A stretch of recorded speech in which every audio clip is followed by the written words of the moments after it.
it's Miss Hill with Math2Heart, and today I'm going to do a super easy kind of review of our shapes that we've learned, of the types of lines that we've learned, and a whole lot of other things. And I'm doing this with our unit or lessons that we like to call shapeshifters. Okay, so remember, the goal of shapeshifters is for you to look very carefully and closely at a type of clip art, an object, a photo, or even a real object, and find the basic shapes that you see, and also try to see those in real life objects. So like, do you see a circle or a rectangle or a triangle or a trapezoid or a square? How about a hexagon? What kind of shapes do you see? So that's what you're going to be spying on, is what can you see. Also, you don't want to forget about those 3D shapes, because if you're seeing it in real life, you are seeing the 3D shape. Because remember, 2D shapes lay flat and they're only measured with length and width, or W for width. And 3D shapes pop out because they have volume and they can hold things, whereas a 2D shape can cover area and space. It can't hold anything. So a 3D shape is an object that pops out and it has 3D length, width, and height. Okay, so you're going to look for those as we're going through this too. You're going to see if you can spot those 3D shapes. All right, so let's review our 2D shapes with one of our favorite songs, which is the 2D shapes that I know. And yeah, I'm going to dance.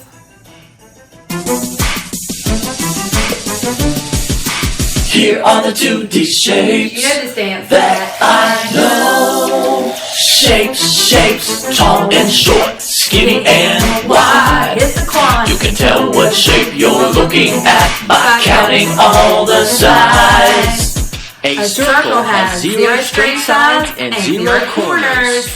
A pizza pie, a dinner plate, and a cookie would be examples of a circle, as you can plainly see. A bike wheel, the letter O, and a CD are all examples of a circle, as you can plainly see. Shapes, tall and short, skinny and wide. You can tell what shape you're looking at by counting all the sides. A triangle has 3 sides and 3 corners. Make a triangle, pizza slice, a yield sign, and the front of a roof would be examples of a triangle, as you can plainly see. A billiard rack, a wedge of cheese, and a pennant flag would be examples of a triangle, as you can plainly see. Shapes, tall and short, skinny and wide. You can tell what shape you're looking at by counting all the sides. A square has 4 equal sides and 4 corners. They're right angles like this. A pizza box, some brownies, and a tabletop would be examples of a square, as you can plainly see. Do it again. A window, a CD case, and cracker would be examples of a square, as you can plainly see. Shapes, tall and short, skinny and wide. You can tell what shape you're looking at by counting all the sides. A rectangle has 4 sides, 2 long and 2 short. And A parallel. door frame, a dollar bill, and a chocolate bar would be examples of a rectangle, as you can plainly see. A book cover, a piece of paper, and a widescreen TV are all examples of a rectangle, as you can plainly see. Hey, Don't forget a hexagon. hexagon. Hexagons have 6 sides. X, like A this. soccer ball pattern, a honeycomb pattern, and a snowflake would be examples of a hexagon, as you can plainly see. Here are the 2D shapes that I know. Now remember that, because you're going to have to know those 2D shapes when we start our drawing in just a minute. Okay? So we are going to draw a lamp today. Now, some of you might have already done this, and if you have, this is your chance to get creative with it. Last time I asked you to kind of stick to, the basic same lamp, and this time if you've already done one, you could make a different kind of lamp. Like a few years ago, I had somebody make a fishing rod lamp, that had a fishing rod coming off of it.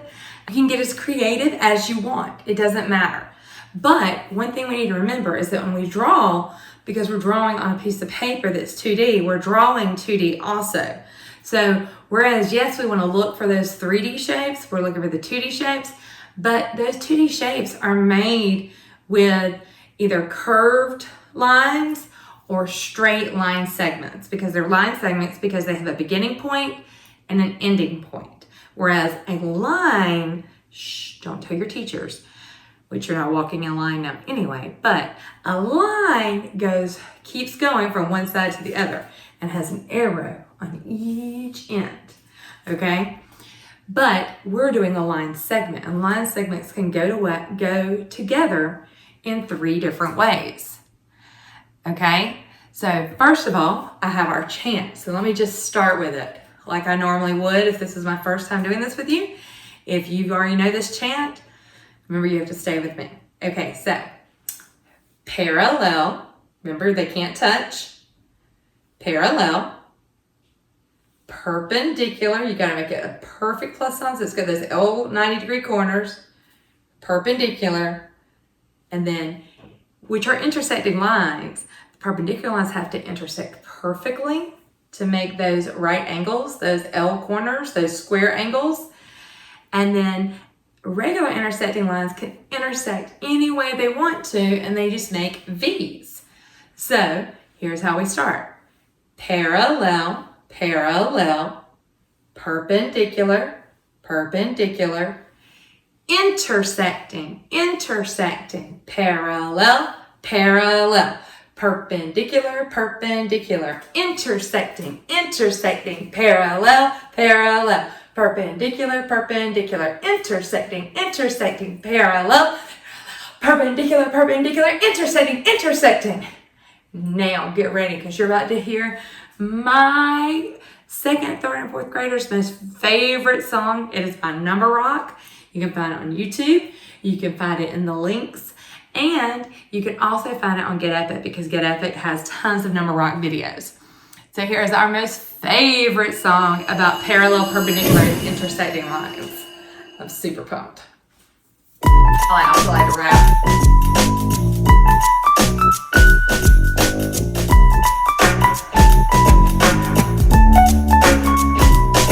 You'll find lines that are perpendicular around a rectangle's perimeter. Or let's break it down even simpler. They make right angles in particular. Parallel lines never meet. Intersecting lines make V's. Perpendicular lines meet at 90 degrees. Put your hands in the air with me. Parallel, intersecting, perpendicular, they're rectangular. Dab, dab, dab. Now let's talk about detecting when 2 lines are intersecting. It's the term that we select if at any point 2 lines connect. Parallel lines never meet. Intersecting lines make V's. Perpendicular lines meet at 90 degrees. Put your hands in the air with me. Parallel, intersecting, perpendicular, they're rectangular.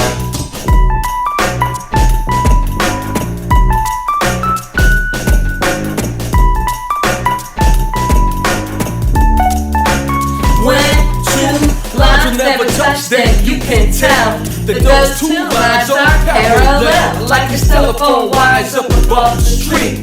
Parallel lines will never meet. Parallel lines never meet. Intersecting lines make V's. Perpendicular lines meet at 90 degrees. Put your hands in the air with me.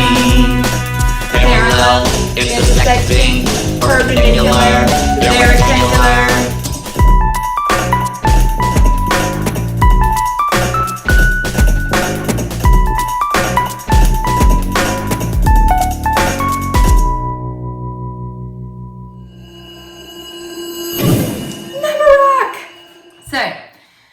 take a look at the lamp, study it carefully. I'm going to give you a couple minutes just to sit and look at it. Look at the different shapes you might see. Remember to look for 3D shapes. Look for those parallel lines. I see a couple of parallel lines. I'm just going to be quiet. It's hard for me to do, but I'm going to. And let you just study the shape carefully. Remember, look only at the object. Look at the top of it. Look at the middle. Now let your eyes drift to the bottom. Think about the shapes you know that you can spy on the object just by looking at it. The ones that jump right off the screen at you. Can you put together any shapes to create parts of the objects? Like put together shapes? How about parallel lines? Do you see those? So take a moment, look at what you see, and just sketch. A sketch is a really quick drawing. Sketch the lamp on just a scrap piece of paper. You can even turn it into a diagram. Remember, a diagram is a picture with labels. So you could even turn it into a diagram where you diagrammed, here's the cord, here's the shade, here's the base.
So, this lampshade looks like a quadrilateral, I know. That's right, it's a trapezoid. The cylinder that makes up the base, if it was flattened, it could totally be a rectangle. And then I see a lot of ovals and even a circle at the bottom, and I'm just looking at the base. I'm not even looking at the shade of the lamp. There are tons of circles on the shade of the lamp because that pattern is called polka dotted. I also think that the bottom looks a lot like a circle or maybe a half circle. And don't forget that cord is kind of a curvy line going off to the side. So this is how I see it. I see the trapezoid right there. And then I see a rectangle going up and down right here. I see an oval. Another oval, and another one, and then a bigger circle. Then I've got my base down here, and then there's my cord. So now draw with me. I'm going to draw it. You follow me along. You're going to notice I'm going to partition my paper. Partition means to split into different parts or divide into different parts, and it's where you're taking your whole piece of paper or whole cookie or whole pizza or a whole candy bar, and you're dividing it into parts. And when you take a whole and you divide it into parts and show those parts are called fractions. So you'll notice that as you're drawing, I'm going to go ahead and partition my paper into 4 parts, 4 quarters, because it makes it easier to do.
Now you want to erase any unnecessary lines.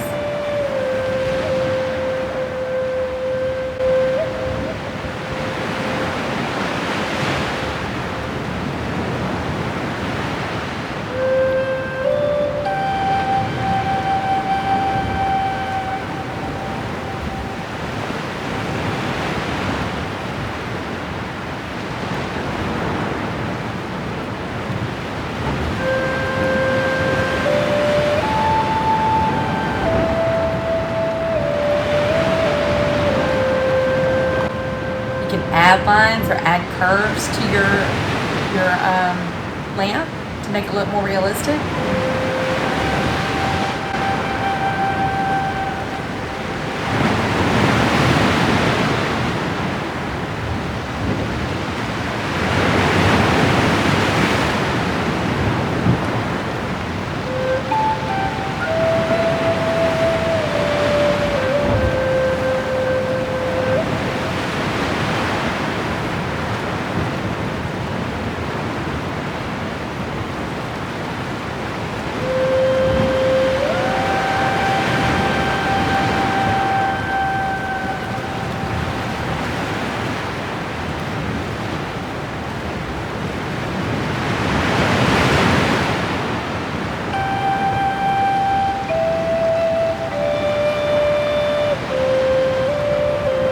Now let's color our object to look like the original object. Or like I said already, if you've already done this, you can totally create whatever you want to create. You can make it look into like a really fancy lamp. It doesn't have to look just like that lamp. This is art.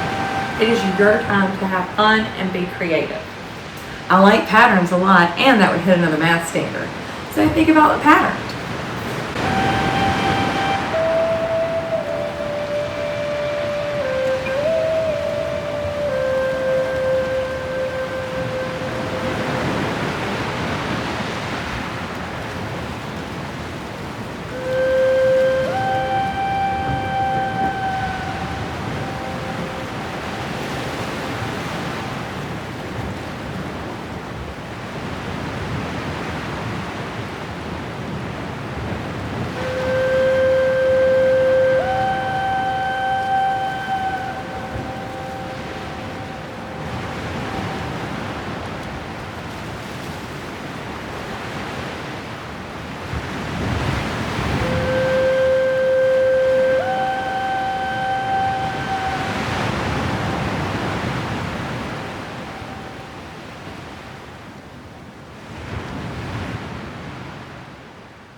Here's my lamp.